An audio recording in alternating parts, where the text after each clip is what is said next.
Hey guys, welcome back to my channel. Welcome back, welcome back. How are you today? I am doing fine. Thanks for asking. Oh, this supposed to be like this. How did I do this? Oh, I was right. Okay. How are you? I hope all is well. All is well on my end, as always.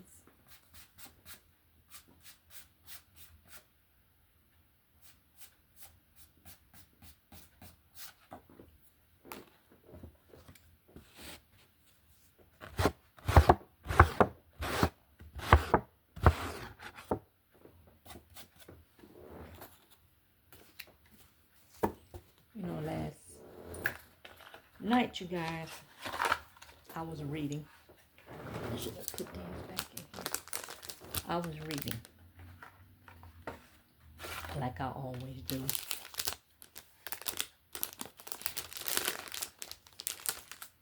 And I was reading about these cuts that the government is proposing. And the cuts are very harsh. And the cuts affect poor people. So I was on YouTube last night and they was talking about it. So I went to the comment section. And some of the stuff that I was reading was tear jerkers. I mean, people was in there when it was talking about the medical cuts to Medicaid. Folks was in there and they were saying that if they was to cut their program, how they wouldn't be able to go to the doctor. And they getting treated for all these different ailments. And they just believe sincerely that they will become unalive. And I mean, that was heartbreaking. And there was a lot of folks in there talking like that in them comments. One person said they were, I believe she was 60. And she's retired. And she done worked for 30 years, paid taxes for 30 years. And if these changes go through, she will have to go back to work in order to meet the requirements to get her medical assistance. And she was going on and explaining the reason why she retired, because of her knee. And you can just go on and on and read these stories. And the sad thing about it, when you constantly hear that they're doing all of this, the Republican Party, is to give the billionaires and millionaires tax breaks off of the back of poor people.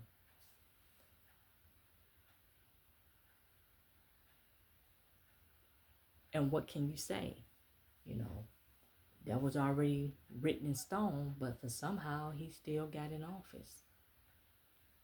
And I know a lot of people that didn't vote for him, and I know a lot of people are scared. Everywhere I go, you be in a grocery store, you be out and about, and you hear everybody talking about how fearful they are of what this man doing.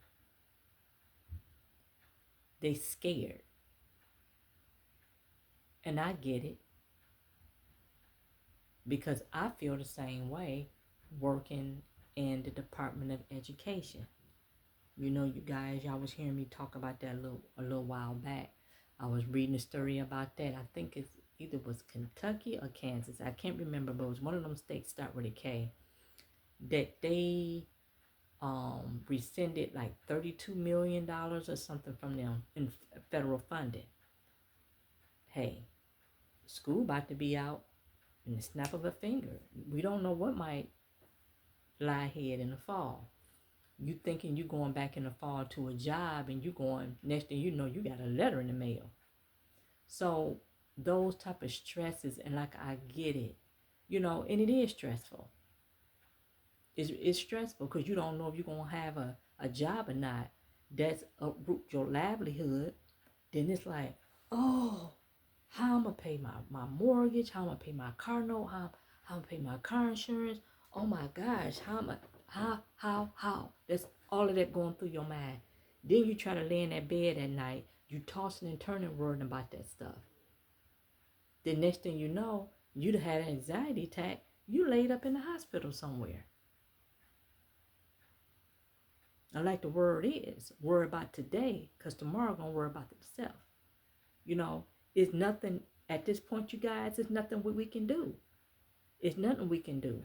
But we cannot worry ourselves to unalive, worrying about if this gonna pass, if that's not, it's nothing we can do.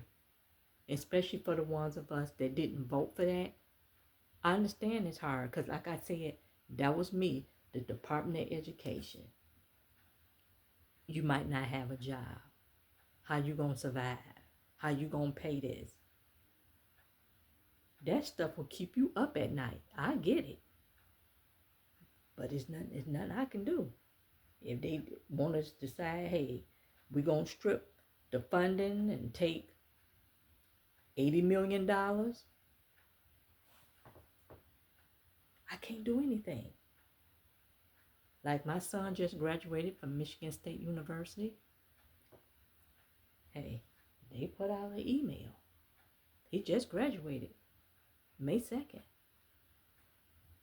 The president just put out an email that the Trump administration stripped them of $85 million. And there are going to be cuts to programs. If there's a class that's offering and the enrollment in that class is not high as they expected, they're going to cut that whole program out. They said for the graduate students, which my son was a graduate student, there's going to be programs pertaining to them they was going to cut out.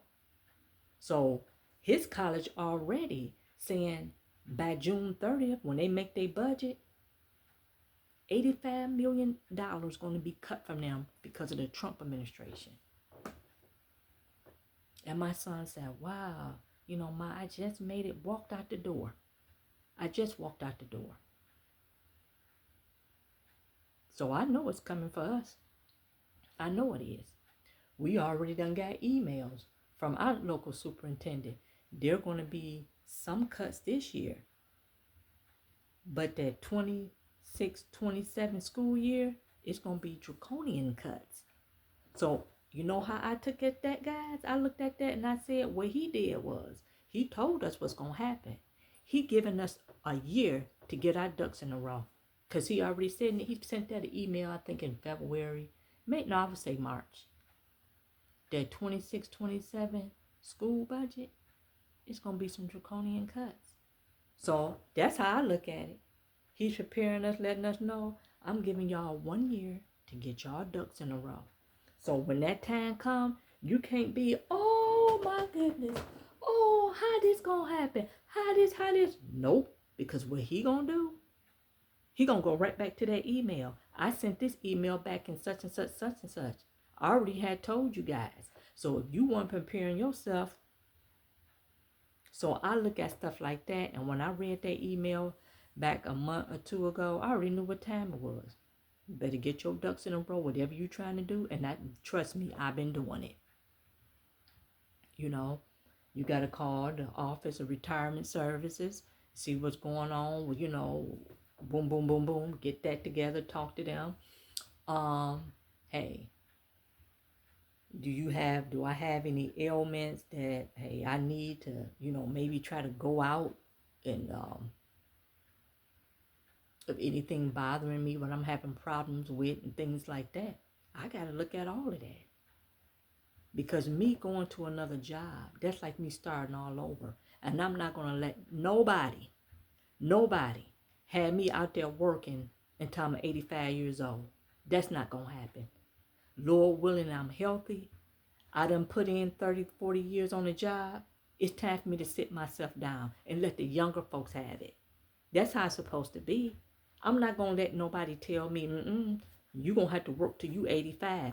And I'm pushing It's a cart. I'm on a cane. You know, I barely can get up. I'm not gonna have nobody out there have me working like that just to get some little benefits. I'm not doing that. And these people sitting up here, multimillionaires, they don't have to worry about it. But you gonna tell me I gotta do that to keep the tax revenue going, to help these billionaires and millionaires? You got me bent. I'm not doing that for nobody. When I choose myself want to sit down, I want to sit down. But I already know what was said a little while ago. He giving us 1 year to get our ducks in a row, and it's up to us to do it. And I can't worry about that stuff.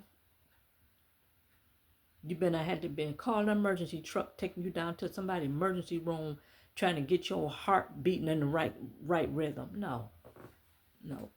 But I know, and I just tell all of you guys, there's nothing we can do now but leave it up to God. Keep your faith high and strong. Because there's nothing we can do. You keep that faith. You pray every night. One door closes, another one gonna open. And on that night, you guys, I will see you in the next one. I don't ramble too much, but I hope you guys just listen and just give it to God. The only thing we can do. Don't let that affect your health. And I thank you. Bye, guys.